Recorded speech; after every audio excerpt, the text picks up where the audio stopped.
ஒரு பழைய கேள்வி தான். நேற்றான முந்தைய இரவில் கேட்ட கேள்வி. இறந்தவங்களுக்காக அவங்க பேரில் குரானை ஓதலாமா அப்படின்னு பழைய கேள்வி கேட்டிருக்கிறாங்க. அவங்களுக்காக குரானை ஓதலாமா கூடாதா? கூடாது. சரியா? மௌத்தா போனவங்களுக்காக ரசூல் ஸல்லல்லாஹு அலைஹி வஸல்லம் வந்து அவங்களுக்கு துவா செஞ்சாங்க அப்படின்னு இருக்குது. நீங்கள் துவா செய்யுங்க. கடன் இருந்தால் நீங்கள் அடைங்க. வசியத்து பண்ணிட்டு போயிருந்தா அதை என்ன செய்யுங்க? நிறைவேற்றுங்க. அவங்களுக்காக நீங்கள் ஹஜ்ஜு பண்ணுங்க, உம்ரா பண்ணுங்க, சதக்கா பண்ணுங்க. ஃபர்ல் நோம்புகளை விட்டு விட்டு வஃபாத்தாக இருந்தால் இதை கொஞ்சம் ஏற்றி வைக்கலாம் ஏசிய. சரியா? இங்கிட்டு குறைக்காதீங்க, அங்கிட்டு வேணா குறைச்சிக்கிறங்க. ஏன்னா இங்கிட்ட இந்த ஏசி மட்டும்தான், இந்த சைடு. ஃபர்ல் நோம்புகளை விட்டு விட்டு அவர் வஃபாத்தாக இருந்தால் அவர் வாரிசு என்ன செய்யணும்? அந்த நோம்புகளை வைக்கணும் அப்படின்லாம் இருக்குது. ஆனால் ரசூலுல்லாஹ்வுடைய காலத்தில் மௌத்தா போனவங்களுக்காக குரான் ஓதுனாங்க அப்படின்னு எங்கேயுமே ஆதாரம் இல்லை. அவங்க காலத்தில் ரசூலுல்லாஹ்வுடைய மனைவி ஹதீஜா நாயகி மௌத்தா போனாங்க, ரசூலுல்லாஹ்வுடைய பிள்ளைங்க மௌத்தா போனாங்க. யாருக்கு ரசூல் என்ன பண்ணலை? இந்த மாதிரி ஃபாத்திஹாக்கெல்லாம் ஓதின மாதிரி எந்த தலீலும் இல்லைங்கிறனால அவங்களுக்கு அந்த மாதிரி ஃபாத்திஹாக்கள் ஓடுறது மார்க்கத்தில் இல்லை, கூடாது. சுண்டல் வச்சு திக்ர் பண்ணுறாங்களேங்கிறாங்க. இதெல்லாம் மார்க்கமா? ரசூலுல்லாஹ் காலத்தில் எவ்வளோ சஹாபாக்கள் மௌத்தா பண்ணாங்கல்ல, சுண்டல் வச்சு சஹாபாக்கள் திக்ர் பண்ணாங்களா? அப்புறம் அந்த சுண்டல் அவிச்சு சாப்பிட்டாங்களா? திக்ர் பண்ணி அவிச்சு சாப்பிட்ருவாங்க. புரிஞ்சா? இதெல்லாம் யாருடைய கலாச்சாரத்தையும் ஃபாலோ பண்ணுறாங்க, இஸ்லாமிய கலாச்சாரம் இல்லை. அப்புறம் குர்ஆனை வாயை திறக்காமல் மௌனமாக ஓதலாமா? ஏன் நீங்கள் வாய் திறந்து ஓதுனா என்ன? பேச மட்டும் 1000 வாய் திறந்து பேசுறது இல்லை. புரிஞ்சா? குர்ஆனை வந்து வாய் விட்டு ஓத வேண்டும். குர்ஆனை முடிஞ்ச அளவுக்கு சத்தமிட்டு ஓத வேண்டும். வாயை திறக்காமல் ஓத முடியாது, நினைக்கதான் முடியும். நினைப்பது என்பது வேறு, ஓதுவது என்பது வேறு. அப்போ ஓதுறதுக்கு வாயை திறக்கணும், திறத்தான் தான் ஓத முடியும். நினைச்சாதான் வாயை முடிக்கிட்டு நான் பக்கரா ஓதி முடிச்சிட்டேன், புரியுதா அப்படின்னு நினைக்கிறது வந்து பண்ண முடியும். ரசூல் ஸல்லல்லாஹு அலைஹி வஸல்லம் வாயை திறந்து ஓத சொன்னாங்க, வாய் விட்டு ஓத சொன்னாங்க, அழகா ஓத சொன்னாங்க, முடிஞ்சா சத்தமா ஓத சொன்னாங்க. நீங்க ஓதுறத 4 பேர் கேட்கணும்னு சொன்னாங்க. உங்களுக்கு நன்மை அவருக்கு நன்மைன்னு சொன்னாங்க. அதனால நீங்க என்ன செய்யுங்க? பேசும்போது மட்டும் வாயை திறந்து பேசுறீ இல்ல, அதை விட டபுளா, இது அல்லாஹ்வுடைய பேச்சு, அதை விட டபுளா வாயை திறந்து குர்ஆனை ஓதுங்க. அப்புறம் அஸ்ஸலாமு அலைக்கும். சொந்த வீட்டை வாடகைக்கு விட்டு வேறு வீட்டில் நாங்கள் வாடகைக்கு இருக்கின்றோம். அந்த சொந்த வீட்டுக்கு ஜக்காத் உண்டா? ஒரு வீடு வச்சுக்கிறாங்க, அது சொந்த வீடு, அதை விட்டு போட்டு வாடகைக்கு வந்துட்டாங்க. அந்த சொந்த வீட்டுக்கு ஜக்காத் இருக்கா கேட்குறாங்க. நீங்கள் தான் இங்கே வாடகை கொடுத்துக்கிட்டு தான் இருப்பீங்க, புரிஞ்சா? அப்போ நீங்கள் வாடகைக்கு இங்கே கொடுக்கும் போது நீங்கள் அந்த வாடகையை வாங்கி இங்கே கொடுக்க போறீங்க. அதானே? ஒரு 10,000 ரூபாய்க்கு அங்கே வாடகை வருது. இந்த வீட்டுக்கு ஒரு 10,000 ரூபா ஒரு பேச்சுக்கு கொடுக்க போகிறோம். அதுக்கு மேலே உங்களுக்கு ஜக்காத் இல்லையே. சொந்த வீட்டுக்கு ஜக்காத்து இல்லை, சொந்த வீட்டுக்கு ஜக்காத்து இல்லை. புரிஞ்சா? ஒரு பேச்சுக்கு ரஃபீக் பாய் கேட்குறாரு, ஒரு நம்ம வந்து அந்த வீட்டுக்கு 20,000 ரூபா வாடகை வருது, இருக்கிற வீட்டுக்கு 10,000 ரூபா தான் கொடுக்குறோம். அப்போ மாதம் 10,000 ரூபா என்ன செய்யுது? மிஞ்சுது. வருஷத்துக்கு 1,20,000 ரூபா வருஷத்துக்கு மிஞ்சுது அப்படின்னு சொன்னால் உங்களுடைய வருமானம் பத்தலை, இந்த வாடகையை தான் எடுக்க வேண்டியிருக்குது அப்படின்னு சொன்னால் அந்த வாடகையை எடுத்து சாப்பிட்டுக்கலாம். அதை எடுத்தது போக மிச்சம் இருக்கு பற்றியலா, அந்த மிச்சம் ஒரு வருஷம் இருந்தால் அது மேலே ஜக்காத்து கடமை. புரிஞ்சா? இல்லை உங்களுக்கு பரக்கத்தா வாடகை வருது, இந்த வாடகை மேலே பரக்கத்தா வருமானம் வருது, இந்த வாடகை மேலே கையவே வைக்க தேவையில்லை அப்படின்னு சொன்னால் அந்த 1,20,000 ரூபாய்க்கு 2% கொடுத்தாகணும். அது உங்களுடைய அந்த வரவு என்ன, அதில் கையை வைக்கணுமா வேண்டாமாங்கிறத வச்சு தான் அந்த ஜக்காத்துடைய கணக்கு வரும். அப்புறம் வந்து ஜக்காத் அளவிற்கான நகை என்னிடம் இருக்கிறது, மாஷா அல்லா தபாரக்கல்லா. இந்த வருடம் என் கணவருக்கு கடன் இருந்தாலும் போதிய வருமானம் இல்லாததாலும் என்னுடைய நகையிலிருந்து ஜக்காத் அளவிற்கு நகையை விற்று ஜக்காத்து கொடுக்குற. மாஷா அல்லா தபாரக்கல்லா பாரக்கல்லா ஃபீக்கும். அழகான கேள்வி கேட்குறாங்க. ஜக்காத்து கொடுக்கக்கூடிய அளவுக்கு என்கிட்ட தங்கம் இருக்குது, இந்த வருஷம் எங்கள் வீட்டுக்காரருக்கு வந்து வருமானம் பத்தலை, நான் ஜக்காத்து கொடுக்கணும் பற்றியலா, அதனால் வருமானம் பத்தலை. அதனால் எவ்வளோ ஜக்காத்து கொடுக்கணுமோ அதை நகையாக கொடுத்துடலாமா, அதாவது நகையை விற்று அந்த காசை கொடுத்துடலாமா?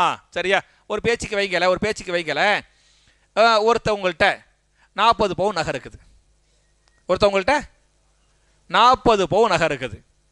40 பவுன் நகை இருந்தால் அந்த நகை ஒரு வருஷம் அப்படி இருந்தால் எவ்வளோ ஜக்காத் கொடுக்கணும்? 1 பவுன். 40க்கு 1, 80க்கு 2, 100க்கு 2.5. அப்போ 40க்கு 1 பவுன் கொடுக்கணும். 1 பவுன் இன்னைக்கு எவ்வளோ பாருக்கு இஸ்மாயில் பாய்? 66,000 ரூபா. அந்த 66,000 ரூபா கொடுக்கணும்.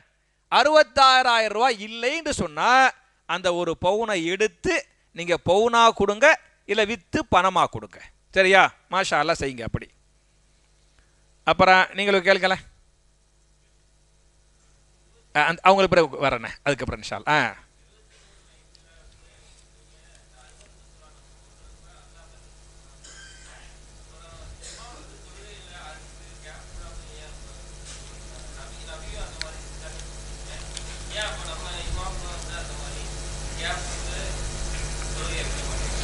அதாவது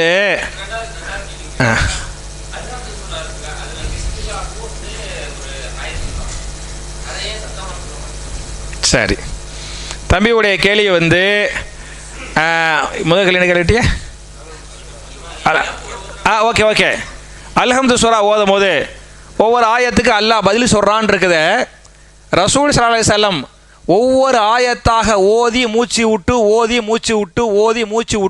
அப்படி தான் ஓதுனாங்கன்னு இருக்குது. நம்ம இமாம்கள் சர்ன்னு ஓதுறாங்களே, ஏன் அப்படி ஓதுறாங்க அப்படின்னு கேட்குறாங்க. கரெக்டாக மார்க்க பிரகாரம் பார்த்தியாலாக்கு அப்படி ஓதக்கூடாது. சரியா, ஒவ்வொரு ஆயத்துக்கும் மூச்சு விட்டு தான் ஓதணும், அப்படி தான் ஹதீஸ் இருக்குது. நம்ம வேணால் இன்ஷா அல்லாஹ் அவங்கள்ட்ட போய் சொல்ல தானே முடியும். இப்போ என்ன விட்ட நான் அப்படி ஓதுவேன். சரியா, அந்த இமாம் அப்படி ஓதுறாண்டா நம்ம என்ன செய்ய முடியும்? எவ்வளவோ நான் கேட்குறேன், அதையெல்லாம் விட்டுருங்க. தொழு வச்சதுக்கு அப்புறம் அல்லாஹும்ம ஸல்லி அலா அப்படி சரியா அப்படின்னு ஓதுறாரு, இந்த கூட்டுத்துவா ஓதுறாரு. இது தப்பு இல்லையா? தப்பு தானே. அப்போ ஏன் பண்ணுறாரு? அல்லாஹ்வுடைய பயம் இல்லாமல் பண்ணுறாரு. புரிஞ்சா? அதே மாதிரி தான் இதுவும். ஒன்றும். ரெண்டாவது வந்து அழகான கேள்வி கேட்டார். இந்த அல்ஹம்து சூரா ஓதுறோம் பற்றியாலா, அல்ஹம்து சூராவும் ஒரு ஆயத்துடைய முதல் ஆயத்து, ஒரு சூறாவுடைய முதல் ஆயத்து தானே. அல்ஹம்து சூறாவுடைய முதல் ஆயத்து எது? பிஸ்மில்லாஹிர் ரஹ்மான் ரஹீம். ஒவ்வொரு சூறாவுடைய முதல் ஆயத்து பிஸ்மில்லா. அல்ஹம்து சூறாவுக்கு வந்து முதல் ஆயத்து பிஸ்மில்லா தானே. ஏன் நம்ம ஆலிமுசா ஹாஃபிஸாவெல்லாம் வந்து பிஸ்மில்லா சத்தம் இல்லாமல் ஓதுறாரு, சூறாவை மட்டும் வெளிப்படையாக ஓதுறாருன்னு கேட்குறாங்க. இதுக்கு தான் 2 மாதிரி ஹதீஸ் இருக்குது. ஒன்று, சில ஹதீஸுகளில் நபிகள் நாயகம் ஸல்லல்லாஹு அலைஹி வஸல்லம் இந்த பிஸ்மில்லாவை மட்டும் தொழ வைக்கும்போது மெதுவாக ஓதினார்கள், அதுக்கு பிறகு உள்ளதை சத்தமாக ஓதினார்கள் அப்படின்னு பல ஹதீஸும். சில ஹதீஸில் பிஸ்மில்லாவையும் சத்தமாக ஓதினார்கள். 2 மாதிரி ஹதீஸ் இருக்குது. புரியுச்சா? அதனால் நம்ம இதில் வந்து பிஸ்மில்லாவை சத்தம் இல்லாமல் ஓதுறாங்க, அது மார்க்கத்தில் கூடும், ரசூல் அப்படி ஓதுனாங்க அப்படின்னு இருக்குது. இல்லை வேற ஒரு இமாம் பிஸ்மில்லாவை சத்தமிட்டு ஓரான்னு வைங்கள, அதுவும் கூடும். 2ம் ஜாயிஸ். ஓகே.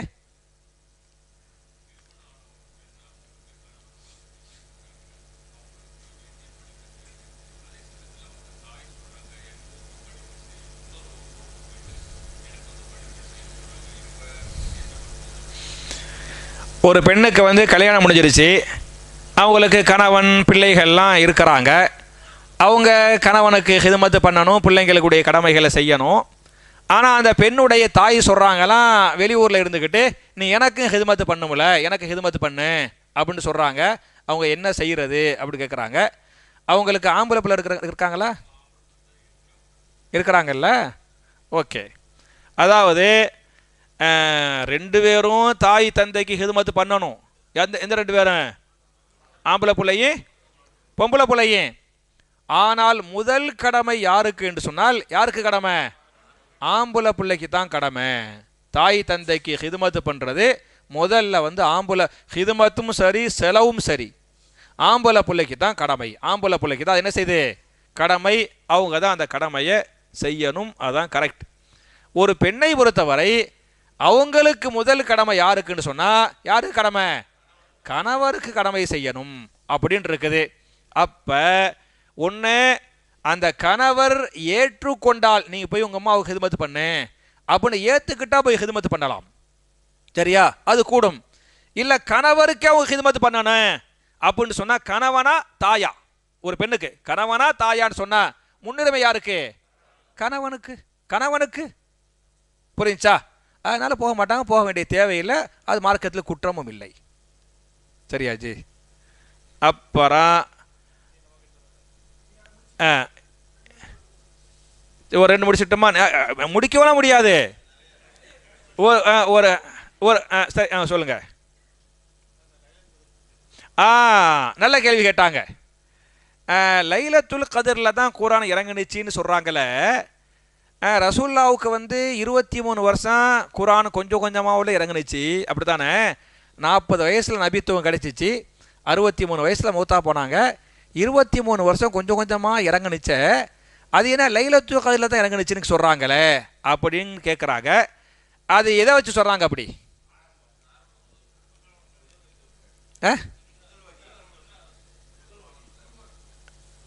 அதாவது இமாம்களுக்கு மத்தியில் கருத்து வேறுபாடு, நீங்கள் தப்பாக நினைக்காதீங்க, சரியா? என்னன்னு சொன்னால் முகமதா இருந்தாங்க, அப்துல்லாவுடைய மகன் முகமதா இருந்தாங்க.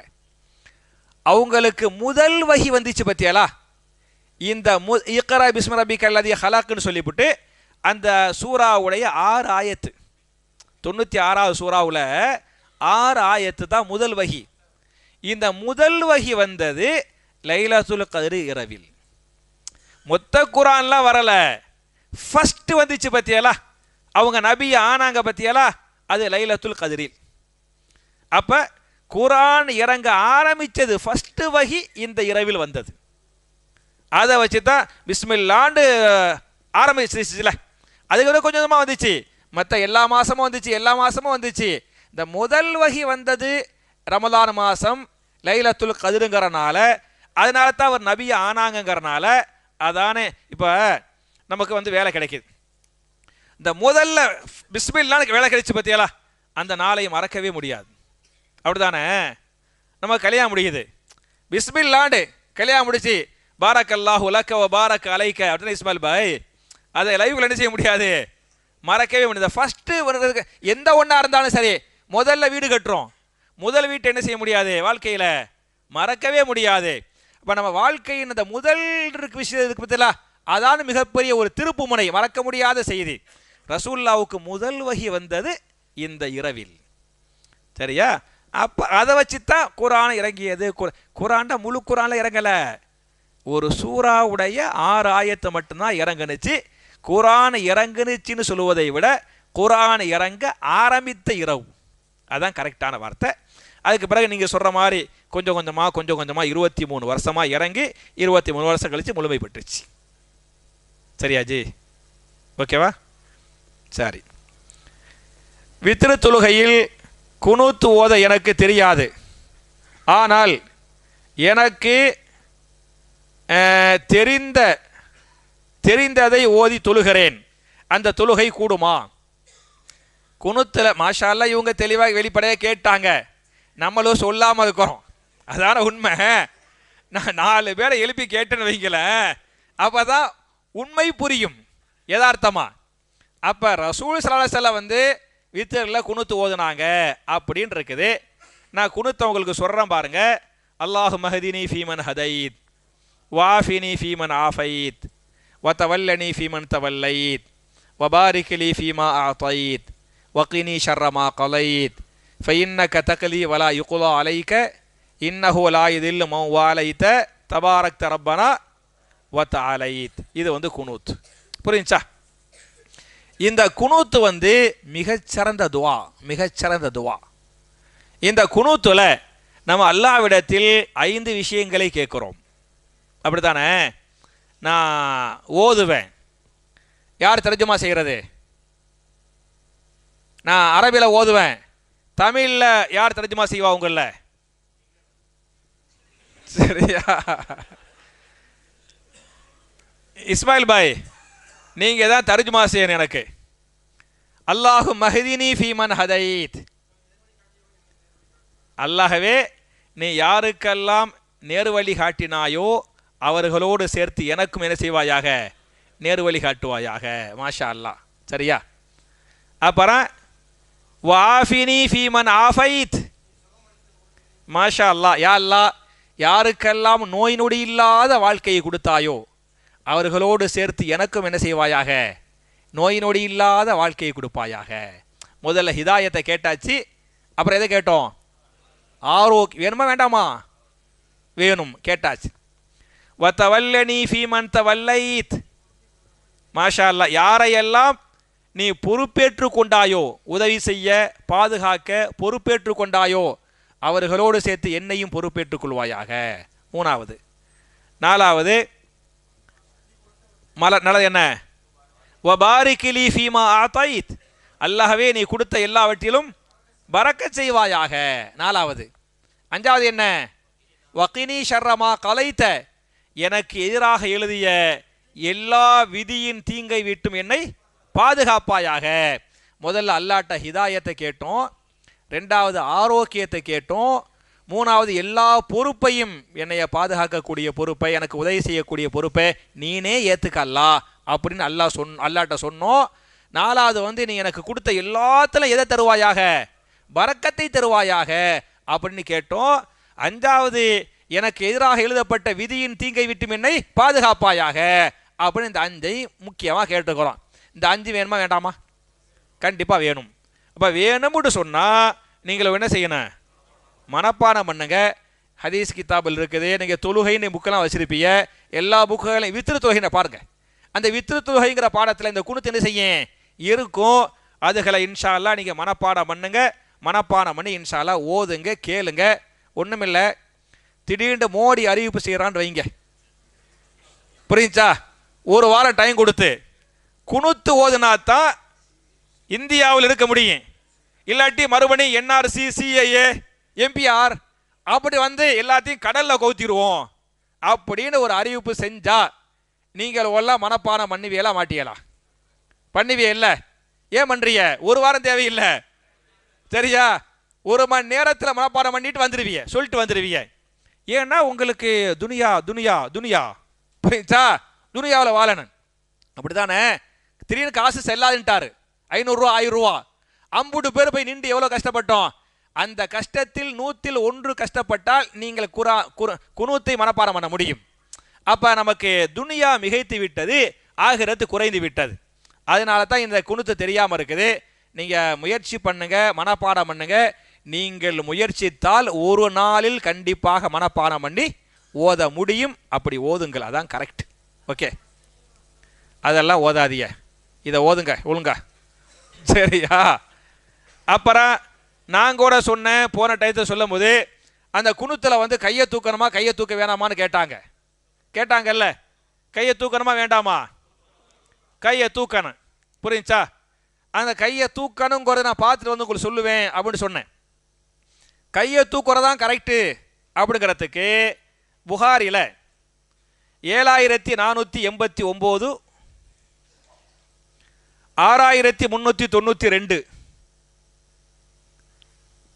புரிஞ்சா? இதில் குனூத்து நாசிலா அப்படின்னு ஒன்று இருக்குது. நான் உங்களுக்கு குனூத்து நாசிலாவை சொல்றதுக்கு முன்னால நான் ஒரு சட்டத்தை சொல்லிடுறேன். ஒரு சட்டத்துக்கு பேர் குரான் ஹதீஸ்ன்னு ஒரு சட்டம் சொல்ற மாதிரி கியாஸ் அப்படிங்குவாங்க. கேள்விப்பட்டிருக்கிறீங்களா? கேள்விப்பட்டது இல்லையோ? இது கியாஸின் அடிப்படையில் கூடும், இது கியாஸின் அடிப்படையில் கூடாது அப்படிங்குவாங்க. கியாஸ்னா என்னன்னா நேரடியாக குரான் ஹதீஸில் இருக்காது. சரியா? கூடும் என்றோ கூடாது என்றோ நேரடியாக இருக்காது. புரிஞ்சா? கியாஸ்னா அளவுகோல். ஸ்கேலுக்கு அரபியில் மிகியாஸ். ஸ்கேல் இருக்கு பத்தியலா? அதுக்கு அரபியில் பேர் என்ன? மிகியாஸ். மிகியாஸ் ஸ்கேல். அந்த குரான் ஹதீஸை வச்சு அளந்து பார்க்குறோம் ஒரு சட்டத்தை. நேரடியாக குரான் ஹதீஸில் இல்லை. ஆனால் உலகத்தில் இன்னைக்கு நடைமுறையில் சொல்ல வேண்டியிருக்குது. அப்போ குரான் ஹதீஸோட வேற ஒன்று இருக்கு, அதை வச்சு இந்த ஆயத்தின் அடிப்படையில் இது கூடும் இது கூடாது ஒன்றுமில்லை. எனக்கு நிறைய இயக்கங்கள் இரத்த தானம் கொடுக்குறாங்கல்ல, இரத்த தானம் பண்ணுறாங்கல்ல, கூடுமா கூடாதா? கூடாதுன்னு சொல்றதுக்கும் தைரியம் வேணும். மாஷால இந்த வயசுல தெளிவா சொல்றாப்புல பத்தியெல்லாம். சரியா? இரத்த தானம் கொடுப்பது கூடுமா கூடாதா? கூடும். இரத்த தானம் கொடுக்கலாம்னு குர்ஆன்லயோ ஹதீஸ்ல எங்க இருக்குது? எங்கேயாச்சும் இருக்குதா? ரசூலுல்லாஹ் இரத்த தானம் கொடுத்தாங்க, இந்த சஹாபி ரத்தத்தை எடுத்து அந்த சஹாபிக்கு ஏத்துனாங்க, குருப்புல அன்னைக்கு கண்டுபிடிச்சு வச்சிருந்தாங்க, ஒரு ஹதீஸை காட்டுங்க பார்க்கிறேன். இந்த இரத்த தானம் கொடுப்பதும் சரி எடுப்பதும் சரி ரசூலுல்லாஹ் காலத்துல இல்லவே இல்லை. ஆனா இன்னைக்கு கொடுக்குறோம் எடுக்கிறோம். எதை வச்சு கொடுக்குறோம் எடுக்கிறோம்? குர்ஆன்ல ஒரு ஆயத்து இருக்குது, யார் ஒரு உயிரை வாழ வைக்கிறாரோ அவர் ஒட்டுமொத்த மனித குலத்தையே வாழ வைத்தவரை போன்று, யார் ஒருவரை சாகடிக்கிறாரோ அவர் மனித குலத்தையே சாகடித்தவரை போன்று இந்த ஆயத்து இருக்கு. அப்ப வாழ வைக்கணும்னு அல்லாஹ் சொல்லிட்டான்ல, ரத்தம் கொடுப்பது ஒருவரை வாழ வைப்பது. அப்ப நேரடியாக இப்ப அகீமு ஸலா வஆத்து ஸகா இது நேரடியாக அல்லாஹ் சொன்னது, இது குர்ஆனில் வர்றது. நேரடியா இல்லாம ஒரு ஆயத்தின் மூலமா இன்டைரக்ட் எடுக்கிறோம் பத்தியலா, அந்த சட்டத்தை தான் அரபில கியாஸுங்குவாங்க. அப்ப இரத்த தானம் பண்ணுவது குர்ஆன் ஹதீஸின் அடிப்படையில் அல்ல, அதை சிந்திச்சு கியாஸ் பண்ற பத்தியலா, அதன் அடிப்படையில் தான் கூடும். நீங்க சினிமா பார்க்க கூடாதுங்குவிய, அப்படிதானே? காட்டுக்க பார்க்குற ஆயத்து சினிமா இல்ல. ஏன் இல்ல? அந்த காலத்தில் சினிமா என்ற ஒன்றே இல்லை. எதை வச்சு சொல்றோம்? ஆபாசத்தை அல்லாஹ் ஹராம் என்று சொல்லிவிட்டான். சினிமா ஆபாசம், எனவே ஹராம். இது கியாஸ். புரியுதா? அப்ப நேரடியாக சொல்லப்பட்டால் நேரடி சொல்லுவோம், நேரடியா இல்ல. ஆனா இன்னைக்கு உலகத்துல அந்த வேலை இருக்குது, அதுக்கு மார்க்க தீர்ப்பு சொல்லணும்.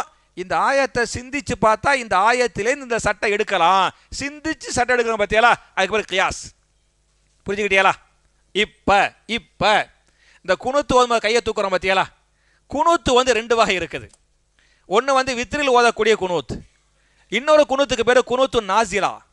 குனூத்து நாசிலா என்ன சொன்னா, இந்த ஒரு கஷ்டத்தில் ஓதக்கூடிய குனூத்து. அதாவது பெரிய ஒரு போர், அந்த போர்க்களத்தில் துவா செய்வாங்க. ஒரு சமுதாயம் அழிக்கப்பட ரசூலுல்லாஹ்வுடைய காலத்தில் 70 சஹாபாக்கள் ஷஹீதாக்கள் கொல்லப்பட்டாங்க. அவங்களுக்கு எதிராக என்ன பண்ணாங்க? ரசூல் ஸல்லல்லாஹு அலைஹி வஸல்லம் பதுவா பண்ணாங்க. அதான் குனூத்து. புரியுச்சா? இப்பெல்லாம் ஹதீஸ் இங்க குனூத்து நாசிலான்னு சொல்லுவாங்க. இந்த குனூத்து நாசிலா ஓதும் போது ரசூல் ஸல்லல்லாஹு அலைஹி வஸல்லம் கைகளை உயர்த்தினார்கள், கைகளை ஏந்தி குனூத்து நாசிலா ஓதினார்கள். அப்படி நேரடிய ஹதீஸ் இருக்கு. புரியுச்சா? இங்கே இந்த வித்ருடைய குனூத்தில் கையை தூக்குனாங்களா தூக்கலையான்னு ஒண்ணுமே இல்லை. அப்ப என்ன பண்ணுவாங்கன்னு சொன்னா, இந்த குனூத்து நாசிலாவுல கையை ஏந்தினாங்கல்ல, அந்த ஹதீஸை கியாஸ் பண்றாங்க. அந்த ஹதீஸை கியாஸ் பண்ணி இந்த குனூத்தை என்ன செய்யணும்? கையை ஏந்தி ஓதணும் அப்படிங்கிறாங்க. ஒன்றும். ரெண்டாவது பார்த்தீங்களாக்க, நான் ஏற்கனவே சொன்ன மாதிரி பைஹக்கில 202வது பாகத்தில் 211வது பக்கத்தில் வரும். அனஸ் பின் மாலிக் ரலியல்லாஹு சொல்லுவாங்க, பெரிய பெரிய சஹாபாக்கெல்லாம் கையை ஏந்தி தான் குனூத்து ஓதுனாங்க. உதாரணமாக அனஸ் பின் மாலிக் ரலியல்லாஹு அன்ஹு, உமர் ரலியல்லாஹு அன்ஹு, அப்துல்லா பின் உமர் ரலியல்லாஹு அன்ஹு, இது மாதிரி பெரிய சஹாபாக்கள் குனூத்தில் கையை ஓதுனாங்க, கையை தூக்குனாங்க அப்படின்னு இருக்குது. இமாம் அஹ்மது பின் ஹம்பல், இமாம் புகாரிக்கு உஸ்தாத், அவர்கிட்ட குனூத்தில் கைகளை ஏந்த வேண்டுமா வேண்டாமா அப்படின்னு கேட்குறாங்க. இமாம் அஹ்மது பின் ஹம்பல்கிட்ட குனூத்தில் கைகளை தூக்கி ஓத வேண்டும் சொல்றது யாரு? இமாம் அஹ்மது பின் ஹம்பல் சொன்னாங்க அப்படின்னு இருக்குது. அதனால அப்படி ஓதுவதான் சால சிறந்தது. சரியா? ஹயர். அப்புறம் கேளுங்க ஜி, எது காமெடி சொல்றீங்க? இல்லை அதெல்லாம் வேண்டாம், அதெல்லாம் மொத்தம் ஓதிட வேண்டியதான், மொத்தமாக ஓதிட வேண்டியதான். அப்புறம் ஒரு கேள்வி இங்கே, ஒரு கேள்வி அங்கே வச்சுருவோமா? இங்கே ஒன்று அங்கே ஒன்று, இங்கே ஒன்று அங்கே ஒன்று. இல்லை இங்கே ஒன்று அங்கே ஒன்று. இந்த இதை முடிச்சிடறேன், இதை முடிச்ச அப்புறம் உங்கள்கிட்ட வச்சுறேன் இன்ஷா அல்லாஹ். தொழுகையில் இமாம் சூரா ஃபாத்திஹா ஓதிய பிறகு பின் நின்று ஓதுபவர்களும் சூரா ஃபாத்திஹாவை ஓத வேண்டும் என்பது தெரியும். ஷாஃபி ஜமாத் பள்ளிகளை தவிர வேறெந்த பள்ளியிலும் பின் நின்று ஓதுபவர்கள் சூரத்துல் ஃபாத்திஹா ஓதுவதற்கு போதிய நேரம் தரவில்லை. அது நேரத்தில் ஓதி முடிக்க முடியக்குள் ருக்குவுக்கு போயிடுறாரு. நம்ம பள்ளிக்குள் சென்ற போது நிலைமைதான், நம்ம பள்ளியிலும் இது போன்ற நிலைமைதான் உள்ளது. இந்த சந்தர்ப்பத்தில் என்ன செய்வது? குறைந்தபட்சம் நம் பள்ளியிலாவது அதை நடைமுறைப்படுத்தலாமே. ஒரு மஷூரா தர்றாங்க. அதாவது ஒவ்வொரு ரக்காத்துலையும் என்ன செய்யணும்? அல்ஹம்து சூரா ஓதணும். நிறைய பள்ளியில் அல்ஹம்து சூரா ஓத டைம் தர மாட்டேங்கிறாங்க. குறைவான பள்ளிகளில் தான் தர்றாங்க. நம்ம பள்ளிவாசலே அல்ஹம்து சூரா வந்து ஓத டைம் தர்றாமல் டக்குன்னு நாங்கள் ஓதி முடிக்கிறதுக்குள்ளே ருக்கு, ஆனால் ருக்குக்கு போகிற சொல்லி தப்பு. அதுக்குள்ளே நீங்கள் என்ன அல்ஹம்து சூரா பக்கரா மாதிரியா? சின்ன சூறா தானே. அதுக்குள்ளேலாம் நம்ம இமாமோ நம்ம ஹாஃபிஸாவோ அவர் பாட்டை ஓதிக்கிட்டே இருப்பார் ஹாஃபிஸா. சரியா? நம்ம மேராஜு ஓரளவுக்கு ஓதுவாப்புல. அதுக்குள்ளே ருக்குவுக்கு போகிறாங்கன்னு சொல்கிறது வந்து அது தவறு. கண்டிப்பாக போக மாட்டாங்க. இருந்தாலும் அல்ஹம்து சூரா ஓத டைம் தரணும். நான் இன்ஷா அல்லாஹ் சொல்லி டைம் தர சொல்கிறேன் இன்ஷா அல்லாஹ். சரியா? இந்த வரந்தா இந்த வரந்தா ஆ ஆ ஆ ஆ ஆ ஆ தம்பியுடைய குறுக்கு விசாரணை இது குற்றவாளி கூண்டில் ஏற்றி கேட்குற மாதிரி. நீங்கள் வந்து இமாமு ஓதும் போது அல்ஹம்து சூரா ஓதணும் தொழு அப்படி சொல்லிய ஜமாத்தில் அல்லாஹ் குர்ஆனில் வந்து சூரத்துல் ஆராஃப் என்று சொல்லக்கூடிய 2வது அத்தியாயத்தின் 7வது சூரா புரிஞ்சா? 7வது சூறாவில் 204வது ஆயத்தில் அல்லாஹ் சொல்லுவான், வைதா குரி அல் குர்ஆனு ஃபஸ்தமிஉ லஹு வஅன்சிது லஅல்லக்கும் துர்ஹமூன். குர்ஆன் ஓதப்பட்டால் அதை கவனமாக கேளுங்கள், வாய் மூடி இருங்கள் அப்படின்னு அல்லாஹ் சொல்லிட்டானே. குர்ஆன் ஓதுனா வாயை மூடி கவனமாக கேளுன்னு அல்லாஹ் சொன்ன பிறகு நீங்கள் அல்ஹம்து சூரா வாயை தொடர்ந்து ஓத சொல்றியல, இது அல்லாஹ் சொல்றதுக்கு மாத்தமாவில் இருக்குது என்பது கேள்வி. புரிஞ்சாத்தா? குர்ஆனை புரிந்து கொள்வது ரசூல் ஸல்லல்லாஹு அலைஹி வஸல்லம் எப்படி புரிந்து கொண்டார்களோ அப்படித்தான் புரிந்து கொள்ள வேண்டும். நம்ம இஷ்டத்துக்கு புரியக்கூடாது. புரிஞ்சா? இப்போ நீங்கள் சொன்ன ஆயத்து மாதிரி சூரத்துன் நஹல் 16வது சூறாவில் 44வது ஆயத்தில் வன்சல்னா இலைக்க திக்ர லிதுபையின லின்னாஸ், நபியே இந்த வேதத்தை நாம் உங்கள் மீது இறக்கியிருக்கிறோம் நீங்கள் மக்களுக்கு தெளிவுபடுத்துவதற்காக. வேதத்தை தெளிவுபடுத்துவது யாருடைய கடமை? ரசூலுல்லாஹ்வுடைய கடமை. எப்படி தெளிவுபடுத்துவாங்க? சொல்லின் மூலமாக, செயலின் மூலமாக, அங்கீகாரத்தின் மூலமாக. அதான் ஹதீஸு. அப்போ ரசூலுல்லாஹ் சொல்கிறாங்க, தெளிவாக ஹதீஸ் இருக்குது, இன்னமா ஜுஇலல் இமாமு லியுத்தம்ம பிஹி அப்படின்னு ஒரு ஹதீஸு. இன்னொரு ஹதீஸில் புகாரியுடைய 2 ரிவாயத்து வரும், லா சலாத்த இல்லா பி ஃபாத்திஹத்தில் கிதாப். இன்னொரு ஹதீஸில் லா சலாத்த லிமல்லம் யக்ரா பி ஃபாத்திஹத்தில் கிதாப். யார் தொழுகையில் அல்ஹம்து சூரா ஓதவில்லையோ அவருடைய தொழுகை செல்லாது, அது தொழுகையே இல்லை. சொன்னது யாரு? ரசூல் ஸல்லல்லாஹு அலைஹி வஸல்லம் சொன்னாங்க. தெளிவாக புகாரிலே ஹதீஸ் இருக்குது. இதை அறிவிக்கக்கூடிய சஹாபி அபூ ஹுரைரா ரலியல்லாஹு அன்ஹு இதை அறிவிக்கிறாங்க. அவங்கள்ட்ட உங்களை மாதிரி ஒருத்தர் கேள்வி கேட்டார், அல்லாஹ் இப்படிலாம் சொல்லிட்டான் எப்படி செய்கிறது அப்படின்னு கேட்டாங்க. நான் சொன்ன பார்த்தியா, நான் சொல்லலை, அபூ ஹுரைரா எல்லாம் தொகுத்து சொல்கிறாங்க. இமாம் திருமதி எல்லாத்தையும் பதிவு பண்ணிருக்கிறாங்க. புரியுச்சா? அப்படி சொல்லிவிட்டு இமாம் அபூ ஹுரைரா சொன்னாங்க, நீங்கள் வந்து மனசுக்குள்ளே மெதுவாக ஓதிக்கிறங்க, அல்ஹம்து சூரா செய்ய மனசுக்குள்ளே மெதுவாக ஓதிக்கிறங்க அப்படின்னு சொன்னாங்கன்னு ஹதீஸ் இருக்குது. எனவே அல்ஹம்து சூராவை ஓதுவதே சரி. அப்போ வாய் மூடி அமைதியாக இரு கேளுன்னு சொன்னது வந்து அல்ஹம்து சூராவுக்கு சொல்லலை. எதுக்கு சொன்னாங்க? துணை சூறாவுக்கு சொன்னாங்க. புரியுச்சா? துணை சூறா நீங்கள் ஓதக்கூடாது. உங்களுக்கு தெரிஞ்ச சூறாவையே ஓதுனா, குல் ஹுவல்லாஹ் சூறா ஓதுறாரு, நீங்கள் ஓதலாமா? ஓதக்கூடாது. ஆனால் அல்ஹம்து சூரா என்ன செய்யணும்? ஓதணும். என்னத்தா? எந்த டயத்திலையா? ஒன்று அல்ஹம்து சூரா ஓதி முடிப்பார்லத்தா, அதை ஓதி முடித்தவுடனே நீங்கள் ஓதுங்க. நானும் அப்படித்தான் ஓதுவேன். சில பேர் வந்து ஒரு ஆயத்துக்கு பிறகு அந்த ஆயத்தை ஓதுவார், அப்புறம் அடுத்த அந்த ஆயத்தை ஓதுவாங்க. இப்படி சில பேர் ஓதுறாங்க. சில பேர் முழுசா அல்ஹம்து சூரா ஓதி முடித்த பிறகே ஓதுவாங்க. இமாம் ஷாஃபி சொல்கிறாங்க, அல்ஹம்து சூரா ஓதி முடித்த பிறகு ஓதுங்க அப்படின்னு சொல்லிவிட்டு இமாமுகளுக்கு சொல்லுவாங்க, நீங்கள் துணை சூறா டக்குன்னு ஆரம்பிக்காதீங்க, கொஞ்சம் டைம் கொடுத்து ஆரம்பிங்க. நீங்கள் ஷாஃபி மஹல்லாவில் போய் பார்த்தீங்களாக்க அல்ஹம்து சூராவுக்கு பிறகு அடுத்த துணை சூறா டக்குன்னு ஆரம்பிக்க மாட்டாங்க, கொஞ்சம் கேப் போடுவாங்க. ஏன்? அவர் எந்த சூறா ஓதலான்னு யோசிக்கிறார் இமாம். சரியா? மக்கள் அல்ஹம்து சூரா ஓத டைம் கொடுக்குறாரு. அது நல்ல ஒரு ஐடியா. இமாம் ஷாஃபி சொன்ன அழகான கருத்து. அந்த கருத்தை ஏற்று அமல் செய்யுங்க. ஓகே, கேளுங்க ஜி.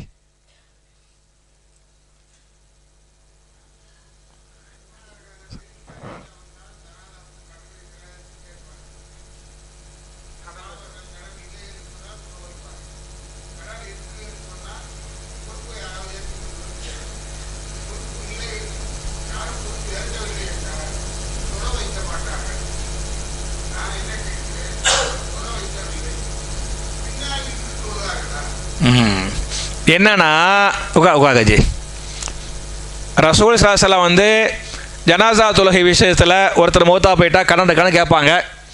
கடன் இல்லைன்னு சொன்னால் தொழு வைப்பாங்க. கடன் இருக்குதுன்னு சொன்னால் அடைக்க சொத்து துக்கான்னு கேட்பாங்க. இருந்தாலும் தொழு வச்சுருவாங்க. கடன் இருக்குது ஆனால் அடைக்க என்ன இல்லை, சொத்து இல்லை அப்படின்னு சொன்னால் அவங்க தொழு வைக்க மாட்டாங்க அப்படின்னு ஹதீஸ் இருக்குது. அவங்க தொழு வைக்காமல் இருந்தாலும் பின்னால் நின்று தொழுவார்களா அப்படி கேட்குறாங்க. தொழுவவும் மாட்டாங்க. ரசூலுல்லாஹ்வுடைய அந்த தொழுகைங்கிற அந்த வாக்கியமே கிடைக்காது. அதனால தான் கடன் வாங்காதையே அப்படி மார்க்கம் சொல்லுது. அல்லது சொத்தை விட்டுட்டு போங்க, கடன் இருந்தால் அந்த பிள்ளைங்க என்ன செய்யணும், உங்கள் சொத்துலையோ அல்லது பிள்ளைங்களை வச்சியோ கடனை அடைக்கணும் அப்படின்னு இருக்குது. சரியா? இந்த பெண்களுக்கு ஒரு ரெண்டுக்கு. அஸ்ஸலாமு அலைக்கும். மாதவிடாய் காலத்தில் குர்ஆன் ஓதும்போது சஜதாவுடைய ஆயத்து வந்தால் சஜதா செய்யலாமான்னு கேட்குறாங்க. மாதவிடாய் காலத்தில் குர்ஆன் முதல்ல ஓதலாம், அதை சொல்லிடணும். புரிஞ்சா? மாதவிடாய் காலத்தில் 5 தான் செய்யக்கூடாது. எந்த 5 செய்யக்கூடாது? தொழக்கூடாது, நோன்பு வைக்கக்கூடாது, தவாப் செய்யக்கூடாது, ஹஜ்ஜு முறாலும் கிடையாது, தவாப் தான் செய்யக்கூடாது. சபா மர்வா சை போகலாம், மினாவுக்கு போகலாம், அரஃபாவுக்கு போகலாம், முஸ்தலிஃபா எல்லாம் செஞ்சுக்கலாம். புரிஞ்சா? தொழுகை, நோன்பு, தவாஃபு, கணவன் மனைவியோடு உறவு கொள்ளுதல், அப்புறம் கல்விக்காக பள்ளியில் வந்து தங்குதல், தொழுகைக்காக பள்ளியில் வந்து தங்குதல். பள்ளிக்கு வந்து உட்கார்றாங்கல்ல, கல்விக்காக வர்ற விஷயத்தில் கருத்து வேறுபாடு இருக்குது. இமாம் அஹமது போன்ற இமாம்கள் எல்லாம் கல்வியை தேடி பள்ளிக்கு அந்த டயத்தில் வரலாம், தப்பு கிடையாது. உதாரணமாக பள்ளிவாசல மதரசா வச்சுக்கிறாங்க, பெண்கள் மதரசா வச்சுக்கிறாங்க, அதில் டீச்சர் மாணவர்களாக இருக்கிறாங்க. அப்போ ஒரு டீச்சருக்கு வந்து பள்ளிவாசல் மதரசா வச்சுக்கிறாங்கல்ல, அவங்களுக்கு அந்த மாதிரி வந்துடும். அப்போ மாதமாக லீவு போடுவாங்க. அதே மாதிரி பொம்பளை பிள்ளைங்க வந்து மாதம் அந்த இது லீவு போடுவாங்களா? அந்த கல்விக்காக வர்றதை வந்து இதை வந்து அடக்காது, செல்லாது, தொழுகைக்காக தான் வர தங்கக்கூடாது அப்படின்னு சொன்னாங்கலாம் இருக்குது. அப்போ இந்த 5 தான் செய்யக்கூடாது. இந்த குர்ஆனை தொடக்கூடாது, ஓதக்கூடாது, அப்படி இப்படி சொல்கிறா பற்றியெல்லாம் அப்போல்லாம் கிடையாது. நீங்கள் தாராளமாக ஓதிக்கொள்ளலாம். அப்படி சஜதா திலாவத்து வருது பற்றியெல்லாம், சஜதா செய்யலாம்னு கேட்குறாங்க. செய்யலாமா கூடாதா? செய்யலாம். தொழுகை தான் தடை, சஜதா தடை இல்லை. புரிஞ்சா? நான் கேட்குறேன், இன்னும் சொல்ல போனால் சஜதா திலாவத்தை பொறுத்தவரை சஜதா திலாவத்துக்கு ஒழுவே தேவையில்லையே, தொழுகைக்கு ஒழு வேணும். அப்படிதானே? சஜதா திலாவத்துக்கு ஒழுவே தேவையில்லை. அதனால் நீங்கள் செய்யலாம். அப்புறம் பிராணிகளை வளர்த்து அதனை பொழுதுபோக்குக்காக பந்தயம் சண்டையில் விடலாமா? இதற்கு நம்ம இஸ்லாத்தில் அனுமதி உண்டா? விடக்கூடாது. பிராணியை வளங்க, அறுத்து பிரியாணி போட்டு சாப்பிடுங்க. சரியா? அது மார்க்கத்தில் கூடும். அல்லது விய்யுங்க, வாங்குங்க, வியாபாரம் பண்ணுங்க, அதெல்லாம் மார்க்கத்தில் கூட. இந்த பந்தய விடுறது அந்த காலத்தை விட்டாங்க. சரியா? அது மாதிரி சண்டை, ஜல்லிக்கட்டு, சரியா, அப்படி அதெல்லாம் மார்க்கத்தில் வந்து கூடாத ஒன்று, செய்யக்கூடாது. வைக்கக்கூடாது. ஹதீஸ் நேரடியாக இருக்குது. சொல்லுமா.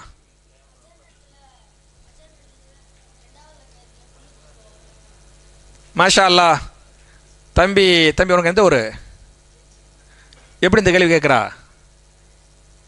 அந்த போய் கேட்க சொன்னாப்லையா? சரி, நான் ஏண்டா இது வந்து நல்ல கேள்வி. மாஷா அல்லாஹ்.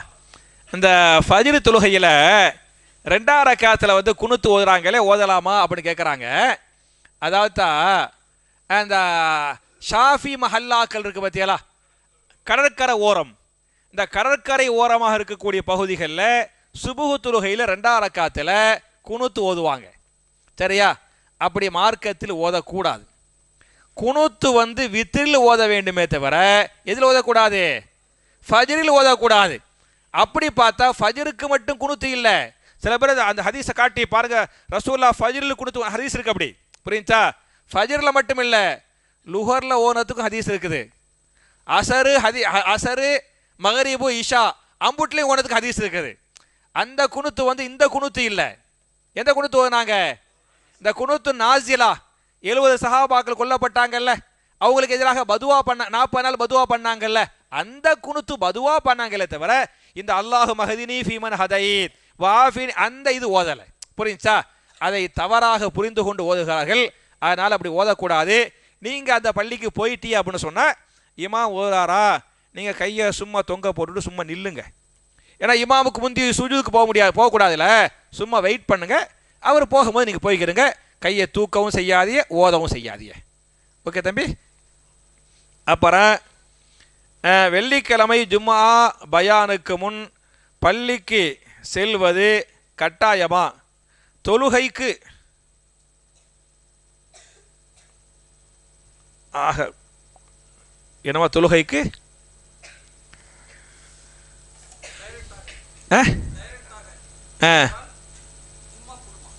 தொழுகைக்கு டைரக்டா வந்தா? ஓ, அதாவது ஓகே ஓகே, அதாவது வெள்ளிக்கிழமை ஜும்மாவுக்கு நீங்கள் வரணும், புரியுச்சா? ஹுத்பாவுக்கு வராமல் டைரெக்டாக தொழுகைக்கு வந்துடலாமான்னு கேட்குறாங்க. சரியா? நீங்கள் வந்து வெள்ளிக்கிழமை வந்து ஒரு சிறந்த ஒரு நாள், விசேஷமான நாள். அப்போ நீங்கள் அந்த வெள்ளிக்கிழமை சீக்கிரம் வாங்க. மலக்குமார்கள் வாசல் நின்று உங்கள் பேரையெல்லாம் பதிவு செஞ்சுக்கிட்டு இருப்பாங்க. யார் யார் வந்தாங்கன்னு உங்கள் பேரை அல்லாட்ட பதிவு பண்ணுவாங்க. எது வரை செய்வாங்கன்னு சொன்னால், இமாம் மிம்பரில் ஏறுற வர. இமாம் மிம்பரில் ஏறிட்டா அந்த மலக்கு இங்கே வந்து பள்ளிவாசல் வந்து உட்காந்துருவாங்க. ஜும்மாவுடைய குத்துபாவை மலக்குகளும் கேட்பார்கள். உங்களுடைய ஒரு வார பாவத்தை அல்லாஹ் மன்னிச்சிருவான் அப்படிலாம் ஹதீஸ் இருக்குது. அதனால் உங்கள் பேர் வந்து அல்லாஹ்வுடைய தஃப்தரில் பதிவு செய்யப்படணும். உங்கள் ஒரு வார பாவத்தை அல்லாஹ் மன்னிக்கணும்னு சொன்னால் என்ன செய்யணும்?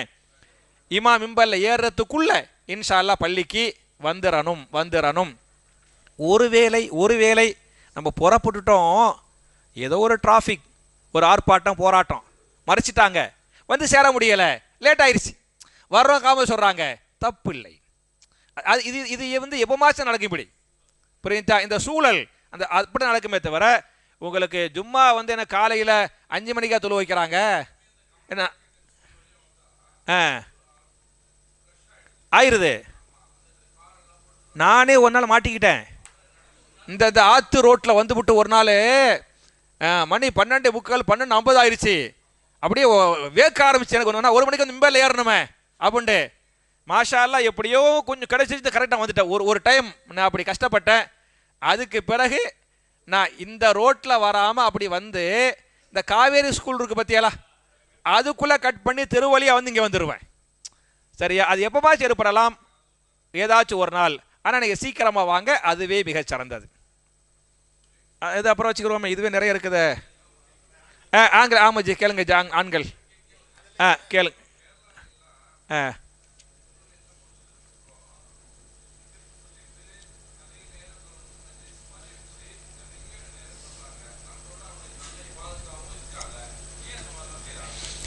கேரளாவில் வந்து தொழுகைக்கு பிறகு திக்ர் மஜ்லிஸ் மாதிரி வச்சு நிறைய இந்த மாதிரி ஏறக்குறைய பிதாத்து மாதிரி செய்கிறாங்களே. நம்மளை விட இபாத்து ஜாஸ்தியாக தானே பண்ணுறாங்க. ஏன் இப்படி பண்ணுறாங்கன்னு கேட்குறாங்க. அதாவது நீங்கள் கேரளாவில் 2 மாதிரி விஷயத்தை பார்க்கலாம். ஒன்று, குர்ஆன் சுன்னாவை பின்பற்றுவது, இந்த தௌஹீது, இந்த மார்க்கம், இதுலையும் நம்மளை விட சூப்பராக இருப்பாங்க. சரியா? ஷிருக்கு, பிதாத்து, தர்கா, இதுலையும் நம்மளை விட ஜாஸ்தியாக இருப்பாங்க. ஒன்றுமில்லை, கேரளாக்காரவங்க இல்லைன்னு சொன்னால் ஏறுவாடி தர்காவே இல்லை.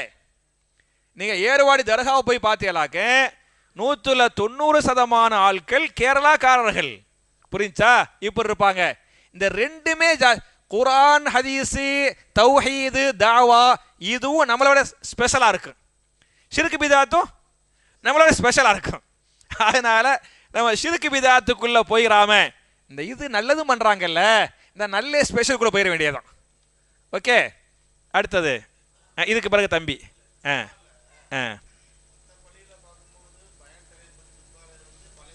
ஏறுறாங்க.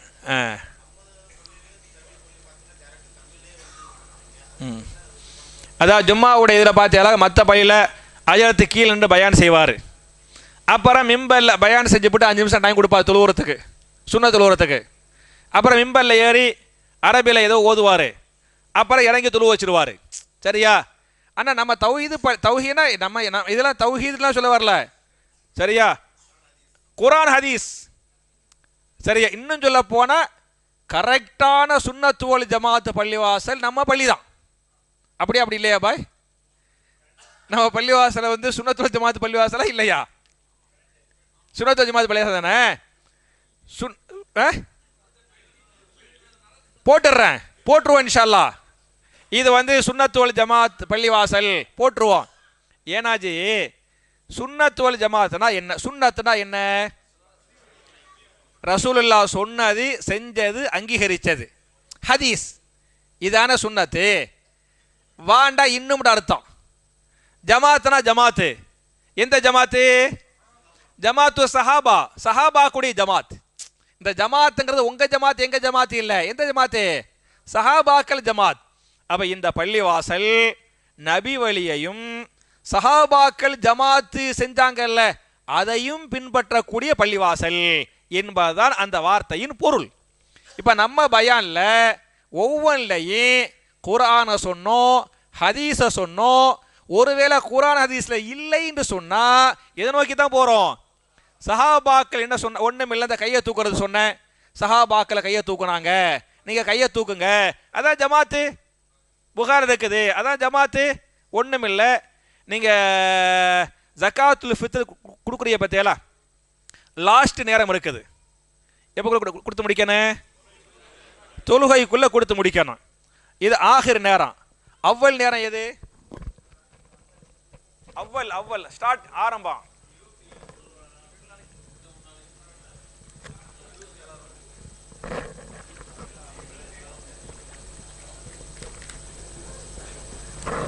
சரி, ஹைர். அப்ப கடைசி நேரம் வந்து குர்ஆன் ஹதீஸ்ல இருக்குது. இதுக்கு தொழுகைக்கு முன்னால அவ்வல் நேரம் குர்ஆன்லையும் இல்லை, ஹதீஸ்லையும் இல்லை. புரியுச்சா? என்னட்ட கேட்டால் நான் என்ன சொல்லுவேன்னு சொன்னால், நீங்கள் நோம்பு 27 கொடுக்கணும்னு சொல்லுவேன். சரியா? பெருநாளைக்கு 3 நாளைக்கு முன்னாலே அப்படின்னு சொல்லிட்டு எதை வச்சு சொல்லுவேன்? இப்னு உமர் ரலியல்லாஹு அன்ஹு அப்படி சொன்னார்கள், இமா புகாரி பதிவு பண்ணிருக்கிறார்கள். அப்போ ஜக்காத்துல் ஃபித்ருக்கு அவ்வல் வக்து இல்லை, ஆகிர வக்து தான் இருக்குது. அவ்வல் வக்து குர்ஆன் ஹதீஸ்ல இல்லாத காரணத்தால நம்ம எங்கே தான் போகிறோம்? சஹாபாக்களுக்கு தான் போகிறோம். அதான் ஜமாத்து. அப்போ உண்மையான பியூர் சுன்னத்து வல் ஜமாத் என்பது நம்ம பள்ளிவாசல். வேற பள்ளி சுன்னத்து வல் ஜமாத்துன்னு போட்டுக்கிட்டு கையை உயர்த்த மாட்டாங்க. ரசூலுல்லாஹ் கையை உயர்த்தினாங்கன்னு இருக்குது. புரியுச்சா? செஞ்சதை செய்ய மாட்டாங்க, செய்யாததை செய்வாங்க. கூட்டு துவா ஓதுறாங்க. சுன்னத்து வல் ஜமாத்துன்னு போட்டு என்ன பண்ணுவாங்க? கூட்டு துவா ஓதுறாங்க. நான் கேட்கிறேன், ரசூலுல்லாஹி ஸல்லல்லாஹு அலைஹி வஸல்லம் 10 வருஷம் துவா வச்சாங்க மதீனா பள்ளிவாசல்ல, என்னைக்காவது கூட்டு துவா ஓதுனாங்களா? சஹாபாக்கள் ஆமீன் சொன்னாங்களா? இல்லையே. சுன்னத்தும் பண்ணல, ஜமாத்தும் ஆமீன் சொல்லல. பாயிண்ட் புரியுதா? அப்ப என்னமோ சொல்லுவாங்கல்ல, சாதிக்குன்னு பேர் வச்சிருப்பாங்க, ஒன்னா நம்பர் பொய்யனா இருப்பான். சாதிக்குன்னா உண்மையாளுன்ற அர்த்தம். ஆனா சாதிக்குன்னு பேர் வச்சுக்கிட்டு ஃப்ராடா இருக்கிறான் பத்தியலா. அது மாதிரி சுன்னத்து வல் ஜமாத்னு பேர் வச்சுக்கிட்டு சுன்னத்துக்கு மாத்த ஜமாத்துக்கு மாத்த பண்றாங்க. அதனால பியூர் சுன்னத்து வல் ஜமாத் பள்ளிவாசல் வந்து நம்ம பள்ளி. Okay, higher. அப்புறம் என்ன கேட்டிய? கரெக்டு. அப்போ அவங்க என்ன பண்ணுறாங்கன்னா, இந்த மிம்பர் மேடையில் வந்து தமிழில் பேசக்கூடாது, அரபியில் தான் ஓதணும். தமிழில் பேசுனா மிம்பரை தீட்டாயிரும். சரியா? அந்த மாதிரி வச்சுக்கிறாங்க. நான் கேட்குறேன், தமிழ் என்ன இந்த ஈச பாஷை சொல்லுவாங்கல்ல, பாஷைங்க வாங்கல. சரியா? அதாவது மோசமான பாஷை, மோசமான மொழி அப்படிங்குவாங்கல்ல. தமிழ் வந்து மோசமான மொழி, அரபி வந்து உயர்ந்த மொழி. அப்படியா? அரபி உயர்ந்த மொழியா, தமிழ் உயர்ந்த மொழியா? ஷேக் பாய் கரெக்ட், மாஷா அல்லாஹ், மபரூக், பாரக், உண்மையிலே பாரக் அல்லாஹ் ஃபீக்கும். சரியா? நிறைய பேர் அரபினா உயர்ந்த மொழி, தமிழ்ல அப்படிலாம் கிடையாது, எல்லாம் சமானம். ரசூல் ஸல்லல்லாஹு அலைஹி வஸல்லம் அரபி பேசினாங்க, அரபியில் குர்ஆன் வந்திருக்கிறது. நான் கேட்கிறேன், தமிழில் வேதம் வந்துச்சா இல்லையா? தமிழில் நபிமார்கள் வந்திருக்கிறாங்களா இல்லையா? வந்திருக்கிறாங்க. புரிஞ்சா? ஏன்னா அல்லாஹ் குர்ஆன்ல சொல்றான், ரசூலுல்லா வர்றதுக்கு முன்னால எந்தெந்த மொழிகள் எல்லாம் இருந்துச்சோ அந்த எல்லா மொழிகள்லையும் நபிமார்கள் அனுப்பப்பட்டார்கள், வேதம் வந்தது குர்ஆன் சொல்லுது. அப்ப தமிழ் மொழி என்பது இன்னைக்கு நேற்று தோன்றிய மொழியா? பல்லாயிரம் ஆண்டுகளுக்கு முந்தைய மொழி தமிழ். ரசூல்லா வந்தது 1400 வருஷத்துக்கு முன்னால, அவங்களுக்கு முந்தைய தமிழ் இருந்துச்சு. எல்லா மொழிகளிலும் நாம் ரசூலுமார்களை அனுப்பினோம், வேதத்தை அனுப்பினோம். அல்லாஹ் சொல்றான், வந்திருக்குது, நமக்கு தெரியல, சொல்லப்படவில்லை. புரிஞ்சா? அதனால நம்ம மேலே ஏறி சொல்றேன் பண்ற பத்தியலா, அதுதான் கரெக்ட். அந்தந்த மக்கள் எந்த மொழி பேசுறாங்களோ அந்த மொழியில் ஹுத்துபா பண்ணுவது, பயான்.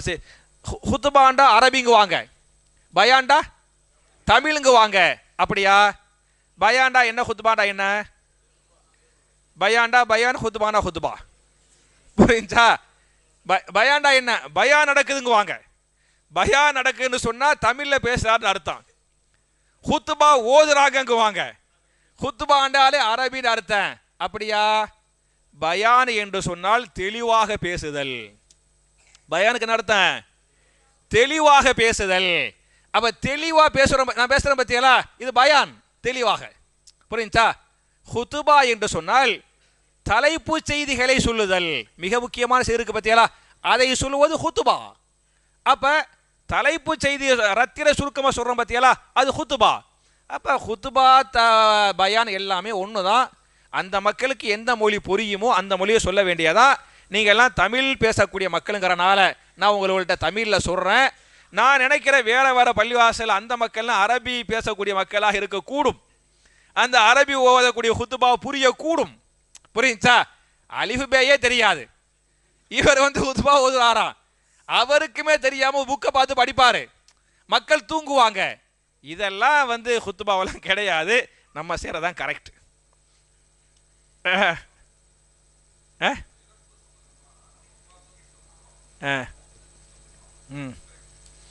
ரெண்டு ஒண்ணுதான் ஜி. மௌத்து வஃபாத்து இல்லையா? மௌத்துண்டாலும் மௌத்தா போறது. வஃபாத்துக்கு ரெண்டு அர்த்தம் இருக்குது. ஒன்று உயிரை கைப்பற்றுதல், இன்னொரு அர்த்தம் உடலோடு உயிரை கைப்பற்றுதல். சரியா? உடலோடு உயிர். உதாரணமாக நீங்க பாத்தீங்களாக்க, நம்மள மூத்தா போறவங்க எல்லாம் மூத்தா போயிட்டாங்க. நம்ம முன்னோர்கள் மூத்தா போயிட்டாங்கல்ல, அவங்க எல்லாம் மூத்தா போயிட்டாங்க. ஈசா நபி இங்க இல்லை. புரிஞ்சா? மேல உயிரோடு வாழ்ந்து கொண்டிருக்கிறார்கள். அவரை பற்றி பேசுகிற போது மௌத்துங்கிற வார்த்தை வராது, வஃபாத்துங்கிற வார்த்தை வரும். ஏன்னா உடலோடு அல்லாஹ் என்ன செஞ்சிட்டான்? தூக்கிட்டான் அப்படின்னு அர்த்தம். அப்ப ஏறக்குறைய ரெண்டும் ஒண்ணுக்குள்ள ஒண்ணுதான். நம்ம என்ன செய்ய, ஒரு கண்ணியத்துக்காக வஃபாத்துங்கிறாங்க. கண்ணியத்துக்காக வஃபாத் ஆயிட்டாங்கன்னா அது ஒரு கண்ணியமா இருக்கு. ஒண்ணுமே இல்லை. தமிழ்ல செத்து போயிட்டார் அப்படின்னா ஒரு மாதிரி கொச்சையா இருக்கும். செத்து போயிட்டாருண்டா கொச்சையா, அவங்க வஃபாத் ஆயிட்டாங்க அப்படின்னா கொஞ்சம் கொஞ்சம் கண்ணியமா இருக்கு. இந்த உருதுல சொல்லுவாங்கல்ல, மர்கயா. சரியா? इंतकाल हो गए, गुजर गए. அப்ப इंतकाल हो गए. சரியா? குசர் கயே. குசர் கயே அப்படின்னு சொன்னா கடந்து விட்டார், சென்று விட்டார். கடந்து எங்க போயிட்டாரு? அல்லாஹ்ட போயிட்டாரு. இன்திகால் ஹோ கயே, அவனை இங்கிருந்து துனியாவிலிருந்து ஆகிரத்துக்கு போய் விட்டார். அவன்டே ஓ மர்கயா ஹே. சரியா? மனசத போய் மர்கயாங்க கூடாது. பக்ரி மர்கயா, குத்தா மர்கயா. புரிஞ்சா? ஆதமி இன்திகால் ஹோ கயா. இதான் அந்த வார்த்தை கண்ணியத்துக்காக தானே தவிர வேற ஒன்றும் பெருசா அர்த்தம் இல்லை. சொல்லுமா.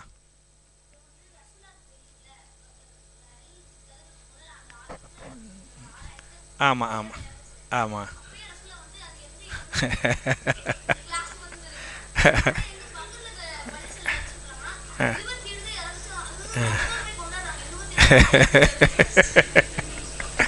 மாஷா அல்லாஹ், மபரூக் தம்பி, பாரக். உன் பேர் என்ன? உஸ்மானா? உங்க அப்பா பேர் என்ன? யாருமா? எங் யார் ஃபஹருதீன்? யார் இங்கே வந்துக்கிறாரா? எதிர்க்க பார்க்குறேன். மாஷா அல்லா. ஓகே தான், மபூருக்கு பார், சூப்பராக கேட்குறாப்புல. உங்கள் வீடு எங்கே இருக்குது? எங்கம்மா? ஓ, காஜா நகரா? ஓகே ஓகே, உட்கார் உட்கார், நல்லா கேட்குறாப்புல. அதான் தம்பி, ரசூலுல்லாவுக்கு லைலத்துல் கத்ர் என்னைக்குன்னு தெரியும், அறிவிப்பு செய்யப்பட்டுச்சு. அதை சொல்ல தான் வந்தாங்க. 2 பேரும் சண்டை பிடிச்சிக்கிட்டு இருந்தாங்க சஹாபாக்கள். அந்த சண்டையை சமாதானப்படுத்தும் போது இந்த என்னைக்குன்னு அல்லாஹ் சொன்னான் பத்தியாலா, அந்த இல்மை ரசூலுல்லாவுடைய கல்புலேருந்து அல்லாஹ் எடுத்துட்டான். அதனால் ரசூல்லா மறந்துட்டாங்க. ரசூல்லா மறக்கலை, அல்லாஹ் என்ன பண்ணா? மறக்கடிச்சிட்டான். அப்போ சொல்லிட்டாங்க, நீங்கள் ரமலான் மாதத்தில் கடைசி 10 ஏதேனும் ஒற்றைப்படைகள் தேடிக்கொள்ளுங்கள் அப்படின்னு சொல்லிட்டாங்கன்னு இருக்குது. இது ஹதீஸ். இந்த 27 நீங்கள் சொன்ன மாதிரி பெருநாள் மாதிரி கொண்டாடுறாங்க, சூப்பராக சொன்னாப்புல, சரியா? அப்படிங்கிறது இதுவும் நம்ம அஜத்தமார்கள் செஞ்ச குசும்பு தான், புரிஞ்சா? இந்த 27ன்னா கிடையாது. அதாவது நம்ம அஜரத்துமார்கள் பண்ணக்கூடிய அந்த அந்த அந்த விஞ்ஞானம் இருக்கு பத்தியலா, அந்த விஞ்ஞானத்துக்கு முன்னால் இஸ்ரோவே தோத்துரும். அவ்வளோ பெரிய விஞ்ஞானம் கண்டுபிடிப்பாங்க. என்ன சொல்றாங்கன்னா, அந்த 27க்கு சொல்லக்கூடிய காரணம் லைலத்துல் கத்ர் அப்படிங்கிற வார்த்தை வருதா? அந்த வார்த்தையில் 9 எழுத்து இருக்குது. அந்த வார்த்தையில் 9 எழுத்து இருக்குது. குர்ஆன்ல 3 இடத்துல அந்த வார்த்தை வருது. ஒரே சூரா, இன்னா அன்ஸல்நாஹு ஃபீ லைலத்தில் கத்ர் வமா அதராக மா லைலத்துல் கத்ர், அப்புறம் லைலத்துல் கத்ரி ஹைரும் மின் அல்ஃபி ஷஹர். இந்த லைலத்துல் கத்ருங்கிற வார்த்தை இந்த 3 இடத்தை தவிர வேற எங்கேயுமே இல்லை குர்ஆன்ல. இந்த வார்த்தையில் 9 எழுத்து இருக்குதா? 3 9 27. அதனால அன்னைக்கு லைலத்துல் கத்ர் இப்படி கூட்டி கழிச்சு கணக்கு போட்டாங்களே தவிர இது ரசூலுல்லாஹ் சொன்ன கணக்கு கிடையாது. அதனால் தப்பு இது. ஓகே.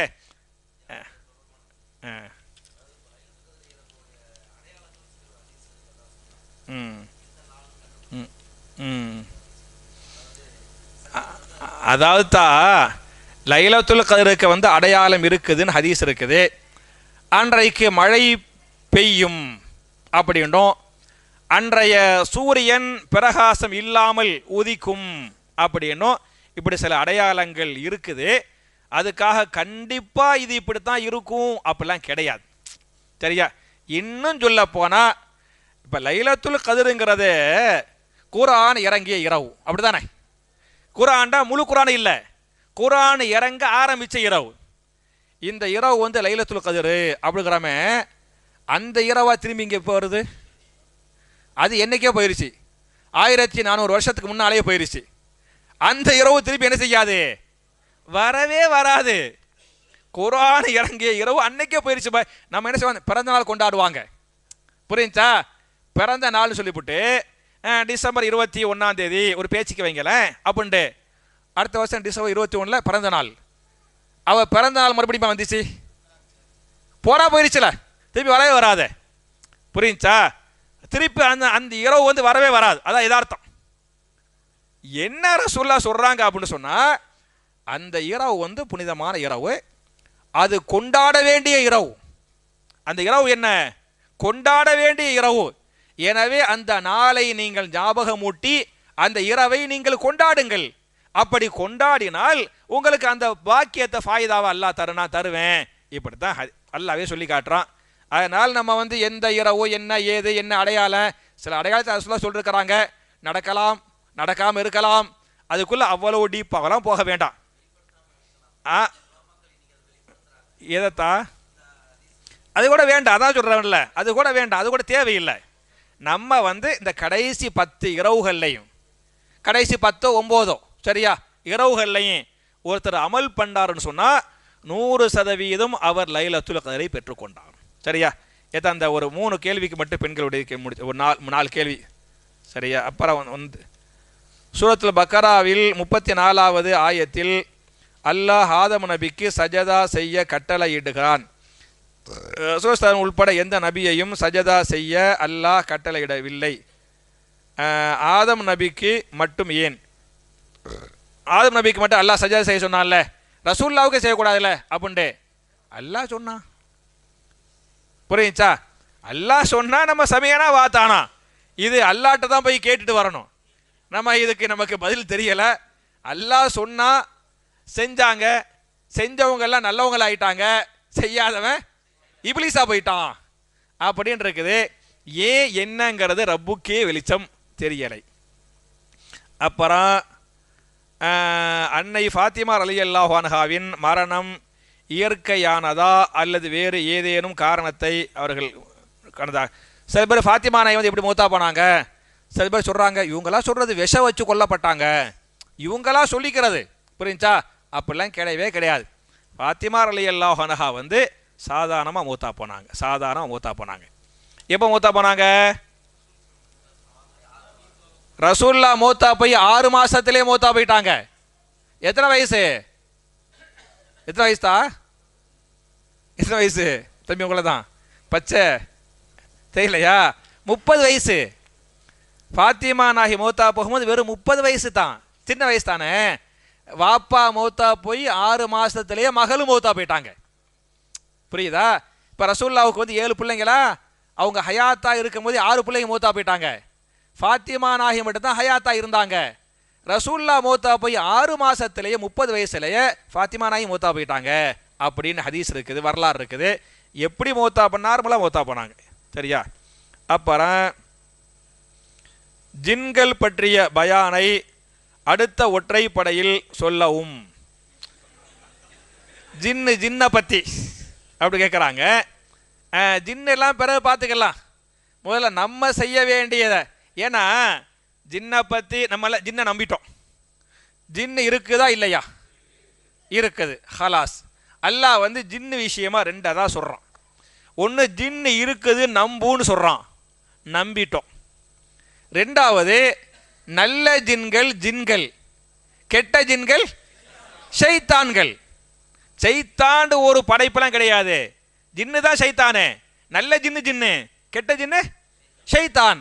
அப்போ ஜின்னுன்னு இருக்குது, கெட்ட ஜின்னு ஷைத்தானு நம்பிட்டோம்.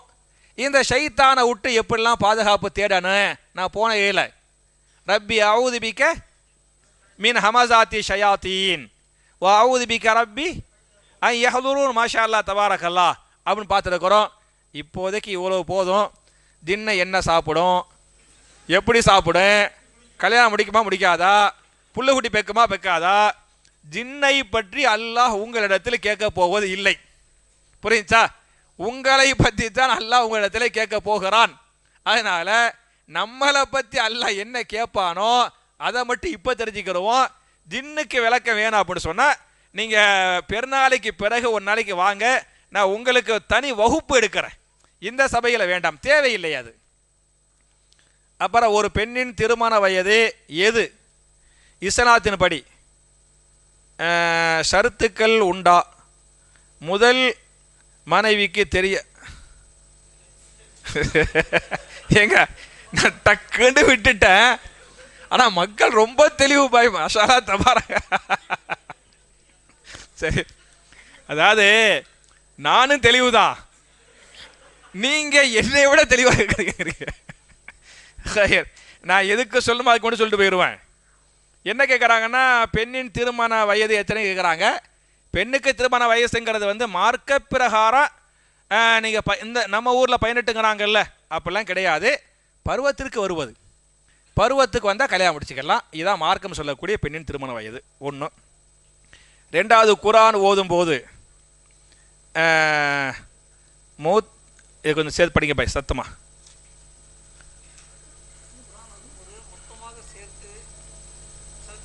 ஓகே. ஏன்னா குரான் ஓயிட்டு குரான் ஓடுறாங்கல்ல, குரானில் 14 சஜதா வருது பற்றியலா, அந்த சஜதா ஆயத்து வரும்போது சஜதா பண்ண பற்றியலா, சஜதா பண்ணாமல் மொத்தமாக குரான் ஓதி முடிச்சிடுறது, ஓதி முடிச்சு போட்டு மொத்தமாக 14 சஜதா பண்ணிடுறது. இப்படின்னு பண்ணலாமான்னு கேட்குறாங்க. அப்படின்னு பண்ணக்கூடாது. நீங்கள் அந்த ஆயத்தை ஓதினால் சஜதா செய்ய வேண்டும். புரிஞ்சா? சஜதா செய்வது அஃதுல், மிகச்சிறந்தது. இப்போ ரசூலுல்லாஹி ஸல்லல்லாஹு அலைஹி வஸல்லம் சூரத்து நஜ்மை ஓதினார்கள், ஓதி சஜதா செய்தார்கள். அதை கேட்ட சஹாபாக்களும் சஜதா ஓதுனவங்க மட்டும் கிடையாது, கேட்ட சஹாபாக்களும் சஜதா செய்தார்கள். அதை ஜின்களும் கேட்டன, அந்த ஜின்களும் சஜதா செய்தன அப்படின்னு ஒரு ஹதீஸ் வருது. இன்னொரு ஹதீஸ்ல அதே சூரத்து நஜ்ம ரசூல்லா ஓதுனாங்க, என்ன செய்யல, சஜதா பண்ணல. ரெண்டு மாதிரி ஹதீஸ் இருக்குது. அப்ப சஜதா செய்வதும் கூடும், சஜதா செய்யாமல் இருப்பதும் கூடும். எது நன்மை அதிகம்? சஜதா செய்வது நன்மை அதிகம். அந்தந்த ஆயத்துக்கு செய்யணுமே தவிர டோட்டலா ஒன்னா வச்சு அடிக்கக்கூடாது. நான் கேட்குறேன், நீங்க ஒரு நாள் சாப்பாட்டை ஒரே நேரத்தில் அடிக்க முடியுமா?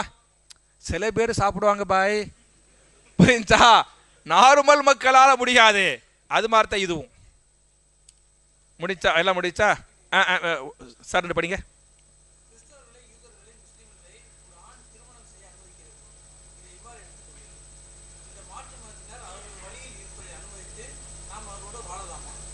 அடுத்தது போங்க.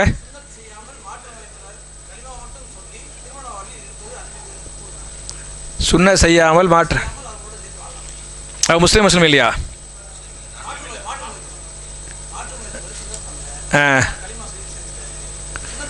ஒரு மாற்று மதத்தில் உள்ளவர் கலிமா சொல்லி இஸ்லாத்துக்கு வந்துட்டாரு, ஆனால் சுன்னத்து பண்ணல, அவரோடு சேர்ந்து வாழலாமா கூடாதுன்னு கேட்குறாங்க. அதாவது எவ்வளவு சீக்கிரம் முடியுமோ அவ்வளோ சீக்கிரம் சுன்னத்து பண்ணணும். சுன்னத்து என்பது வலியுறுத்தப்பட்ட ஒன்று, சரியா? அதனால் எவ்வளவு சீக்கிரம் முடியுமோ அவ்வளோ சீக்கிரம் இன்ஷா அல்லாஹ் பண்ணுங்க, பண்ண சொல்லுங்க. அதான் எதுக்கு அதை தவிர்ப்பது தப்பு தானே, அதை தவிர்க்க கூடாது. எவ்வளோ முடியுமோ அவ்வளோ சீக்கிரம் பண்ணணும் இன்ஷா அல்லாஹ். கேளுங்கத்தா.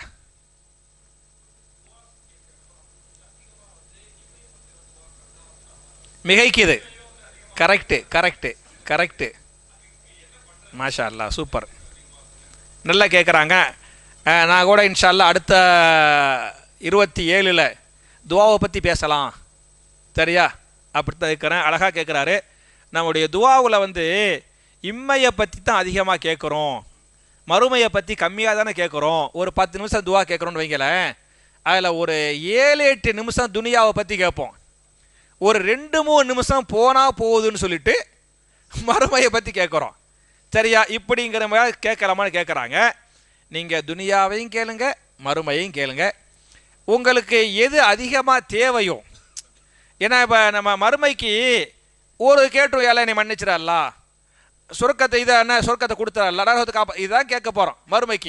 மறுமை கேட்பது, மறுமையுடைய இன்பங்கள் பெருசாக இருந்தாலே அந்த விஷயங்கள் கம்மியாக இருக்கும். ஆனால் துனியாவுக்கு நிறைய பிரச்சனைகள், தேவைகள் அந்த மாதிரி இருக்கு. அதனால தப்பு இல்லை. துவா கேட்குறத அல்லாஹ் ரொம்ப விரும்புவான்னு ஹதீஸ் இருக்குது.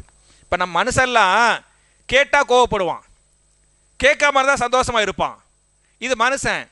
அல்லாஹ் கேட்காம இருந்தால் கோவப்படுவான், கேட்டால் என்ன செய்வான், சந்தோஷப்படுவான் அப்படின்னு இருக்குது. அதனால் உங்களுக்கு நீங்கள் நிறைய இம்மையை பற்றி கேளுங்க. இம்மை கண்டிப்பாக முதல்ல ரப்பனா ஆத்தினா ஃபித்துனியா, முதல்ல ஃபித்துனியா தான் ஹசனா. ஃபித்துனியா ஹசனாவாக இருந்தால் தான் ஆகிரத்தில் ஹசனாவை போகிறதுக்கு வாய்ப்பு இருக்குது, புரிஞ்சா? நீங்கள் நிறைய கேளுங்க. என்ன துனியாவை மட்டும் கேட்டு விடாதீங்க, மறுமையும் சேர்த்து கேளுங்க இன்ஷா அல்லாஹ். ஓகே, ஒரு 2 கேள்வி முடிச்சுக்கிறோமா? இந்த வர ஒரு 2 கேள்வி. இரவில் 3வது பகுதியில் தொழுவது சிறந்தது, எனினும் நமது பள்ளியில் ஏன் சலாத்துல் லைலை முதலில் தொழுது விடுகிறார்கள்? பிறகு அதாவது ஃபஸ்ட்டு தானே தொழுவுறது, லேட்டாக தொழுவது தானே சிறந்தது, ஏன் இப்படி இந்த மாதிரி பண்ணுறியே அப்படின்னு சொல்லிட்டு நம்ம தான் ஏறக்குறைய பாதி இரவுக்கு மேலே வந்துடுறோமே. நம்ம தொழுகையை முடிக்கிறதுக்கு ஏறக்குறைய பாதி இரவை தாண்டி வந்துடுறோம், சரியா? அதனால் தப்பு இல்லை. தொழுவலாமே தாராளமாக தொழுவலாமே. சுபு பாங்கு வர தொழுதுக்கலாம், சுபு பாங்கு வர இரவு தொழுகை தொழுதுக்கலாம், வித்திரை தொழுது கொள்ளலாம், சரியா? தங்க நகை சீட்டு மாதம் 4000 10 மாதத்திற்கு கட்டி 10 மாதத்துக்கு பிறகு 40,000 அன்றைய தேதி தங்கத்தின் விலைக்கு தங்கம் வாங்குகிறேன். இதில் நாம் உண்டியலில் சேர்த்து வைப்பது போல, அதாவது தங்கத்துக்கு மாதம் 4,000 ரூபா, 10 மாதத்து கட்டி 40,000 ரூபா தங்கத்தை வாங்குறாங்களாம், சரியா? இப்படியா இருக்கும்? இல் ஆ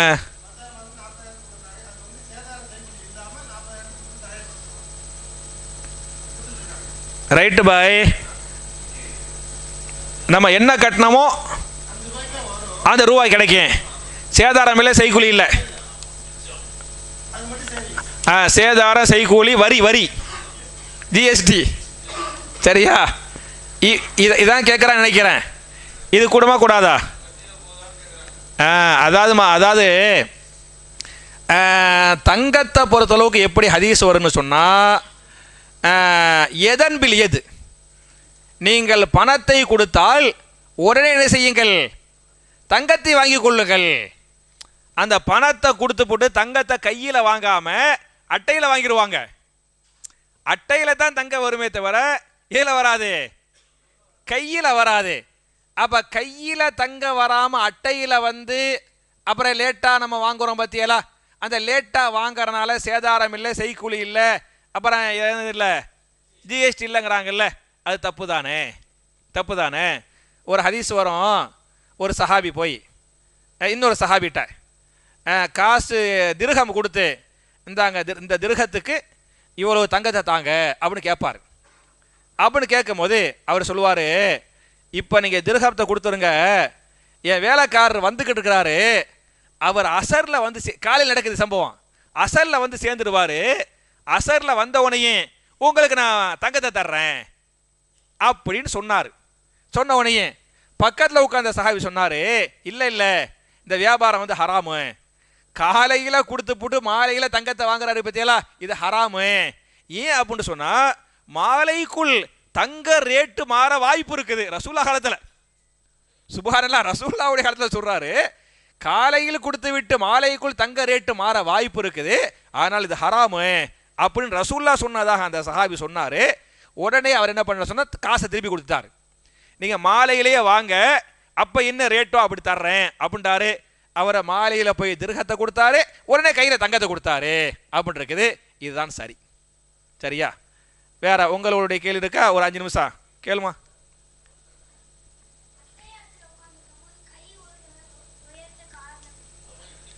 அத்தேகத்தில் ஏன் கையை உயர்த்துறோம் அப்படிங்கிறாங்க. ரசூல்லா உயர்த்தினாங்கன்னு இருக்கத்தா, அதுக்கு ரசூல்லா எந்த காரணத்தையும் சொன்ன மாதிரி எனக்கு தெரியலை. புரிஞ்சா? ஒன்றுமில்லை, நம்ம தொழுகை ருக்குவுக்கு முதல் ரக்காத்திலேயே கையை உயர்த்தி கட்டுறோம் பத்தியலா. ஏன் கையை உயர்த்தி கட்டுறோம்? அவ்வளோதான். நான் கேட்டேன், தக்பீரு தஹரீமாக கையை உயர்த்தணும்ல, ஏன் உயர்த்தணும் தெரியலை. ரசூல்லா உயர்த்தினாங்க, உயர்த்துறோம். அதே மாதிரி அத்தஹியாத்தில் விரலை உயர்த்த, கையவே நீங்கள் உயர்த்திட்டீங்கல்ல, ரசூல்லா சொன்னாங்கன்னு கையவே உயர்த்தும் போது இங்கே விரல் தானே, ரசூல்லா சொன்னாங்கன்னு விரலை உயர்த்துருங்க.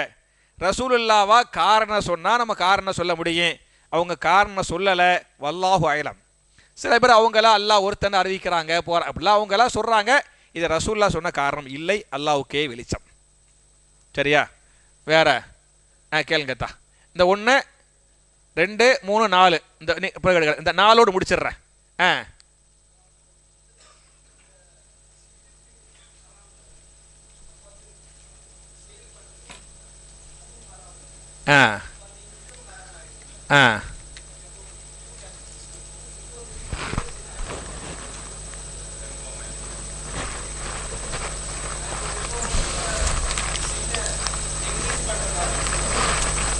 என்ன கேட்குறாங்கன்னா, சிகரெட் வந்து சிகரெட்டுக்கு ஹராமு, அதை விற்கிறதும் ஹராமு, அது வருமானம் என்ன ஹராமு, அப்போ இது பெரும்பாவத்தில் வந்துடுமா அப்படிதானதா கேட்குறாங்க.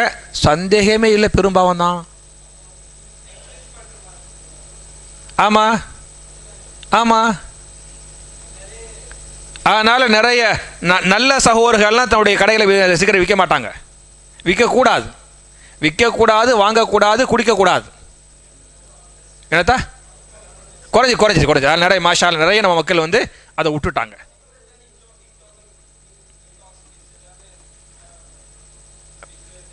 ஆமாம் ஆமாம். வேற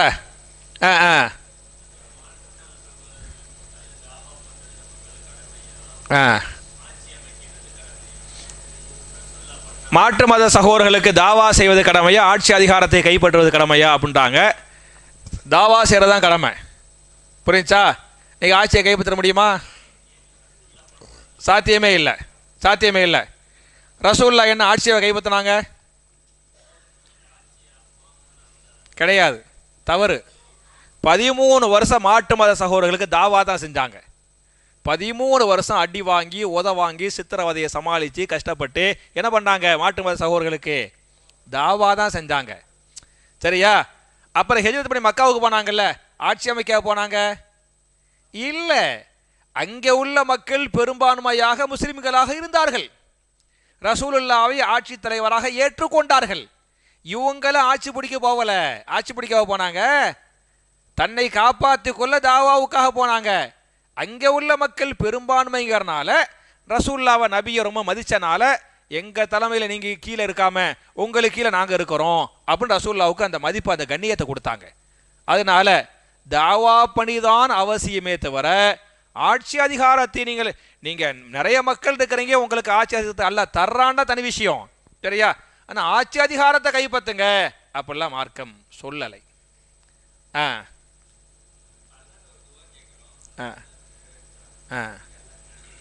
மாஷா அல்லா, சூப்பர் கேள்வி. நம்ம அல்லாட்ட ஒன்று கேட்டோம், அல்லா தந்துட்டான், அல்லாவுக்கு எப்படி ஷுக்குர் பண்ணுறதுன்னு கேட்குறாங்க. அல்லாவுக்கு நீங்கள் ஷுக்குர் பண்ணுறது ஒன்று ஏழைகளுக்கு உதவி செய்வது. கிடைச்சவனுமே அல்ஹம்துலில்லாஹ் அல்ஹம்துலில்லாஹ் அல்லாவுக்கு வாயால் ஷுக்குர் பண்ணுங்க ஒன்றும். ரெண்டாவது, ஏழைகளுக்கு உதவி செய்கிற பற்றியெல்லாம் அது அல்லாவுக்கு ரொம்ப பிடிக்கும்னு ஹதீஸ் இருக்குது. நீங்கள் ஏழைகளுக்கு அதிகமாக உதவி செய்யுங்க. இதுதான் அல்லாவுக்கு பண்ணக்கூடிய ஷுக்கூர். பண்ணுங்க பண்ணுங்க பண்ணுங்க. சஜதத்து ஷுக்கூர் இருக்கு பற்றியாலா, பண்ணுங்க, ஹதீஸில் இருக்குது. சரியா? கடைசி கேள்வி.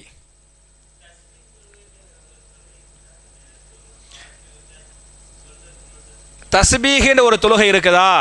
தஸ்பீஹின்னு இருக்குது, புரியுச்சா? தஸ்பீஹ் மணின்னு வச்சிருப்பாங்க, தஸ்பீஹ் தொழுகைன்னு ஒன்று இருக்குதான்னு கேட்குறாங்க.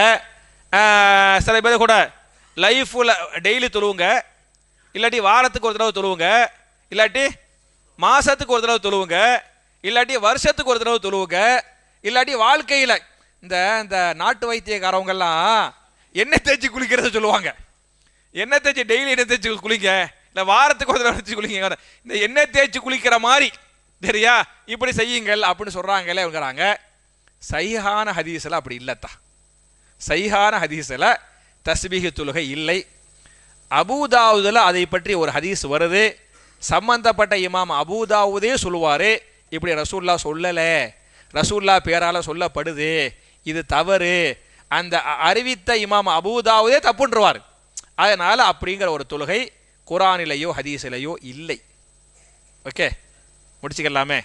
என் அருமை சகோதரர்களே, தாய்மார்களே, மாஷா அல்லாஹ் தபாரக்கல்லாஹ், இந்த புனிதமான மாதத்தில் புனிதமான இரவில் இவ்வளோ நேரம் நம்ம உட்கார்ந்தது பேசியதும் பெரிய விஷயம், கேட்டதும் அல்ஹம்துலில்லாஹ் பெரிய விஷயம். நம்ம எதை பேசணுமோ எதை கேட்டோமோ அதன்படி அமல் செய்யக்கூடிய தௌஃபீக்கை நம்ம எல்லாருக்கும் அல்லாஹ் தரட்டும். நமக்கு எவ்வளவோ தேவைகள், துனியாவுடைய தேவைகள் நமக்கு எவ்வளவோ இருக்குது. நம்முடைய எல்லா தேவைகளையும் அல்லாஹ் முழுமைப்படுத்தி வைக்கட்டும். நமக்கு நிறைய முழுமையான ஆரோக்கியத்தை அல்லாஹ் தரட்டும், நிறைந்த ரிசுக்கு அல்லாஹ் தரட்டும், எல்லாத்திலையும் அல்லாஹ் நமக்கு பரக்கத்தை தரட்டும், நிம்மதி சந்தோஷத்தை அல்லாஹ் தரட்டும். துனியாவை நமக்கு முழுசாக அல்லாஹ் கொடுத்து மறுமையிலையும் நம்முடைய பாவங்களை அல்லாஹ் மன்னிச்சது மட்டும் இல்லாமல் பாவங்கள் அல்லாஹ் மறைச்சிரட்டும். நம்முடைய பாவங்கள் அல்லாஹ் மறைச்சி நம்முடைய பாவங்களை நன்மைகளாக மாற்றி ஜன்னத்துல் ஃபிர்தௌஸ் என்று சொல்லக்கூடிய உயர் சொர்க்கத்தில் நபிமார்களோடு நாம் எல்லோரையும் இதுபோன்று அல்லாஹ் ஒன்று சேர்த்து வைப்பானாக என்ற துவாவோடு முடிக்கிறேன்.